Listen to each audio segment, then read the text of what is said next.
Hi, welcome to Grow with EdTech Tips and Tools from ESU 10.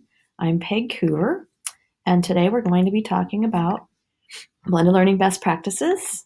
The past few videos that I have presented talked about the 3 out of the 4 of these domains, and today we're going to be talking about rigor and mastery.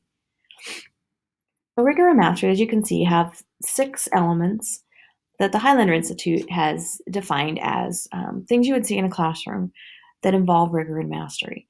And I like to take those 6 things and really kind of boil it down to this. Can we have opportunities where students apply what they've learned from one concept to another, one task to another? Can they create something that they is their own, that they have choice over, and that they can prove to you that they understand the concepts?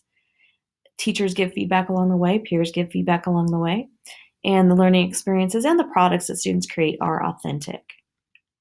So let's go through a few of these elements. In Rigor and Mastery, students are given the opportunity to apply learning from one task to another. Students present evidence that support their thinking, and students design or create a product to demonstrate their understanding. That's one of my favorite parts of this whole domain. Here's a few tech tools that students could use to demonstrate their understanding. And you don't have to use technology, obviously, for a student to create a product to demonstrate their understanding, but these are just a few that are awesome. Google Slides and Google Draw, one of my favorite easy to use tools, and most schools are Google schools, so students have Google accounts. Seesaw is awesome for teachers to give feedback along the way. Flipgrid is a wonderful tool where students create short videos to explain their understanding. And of course, Adobe Spark is another wonderful tool.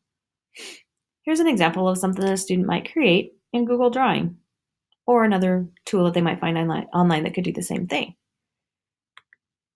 Here's another example, magazine cover. A lot of thought goes into that, so they're thinking at very high levels here. With Rigor and Mastery, students are engaged in work that is authentic, and the products that they create are authentic. And feedback process is kind, specific, and helpful.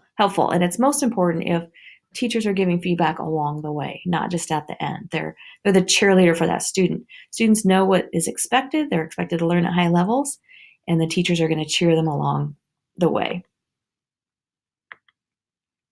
In a couple of blended learning classrooms that we have visited, we've seen displays something like this, where students are basically rating themselves of where they are. Are they at mastery yet or not? There's another one.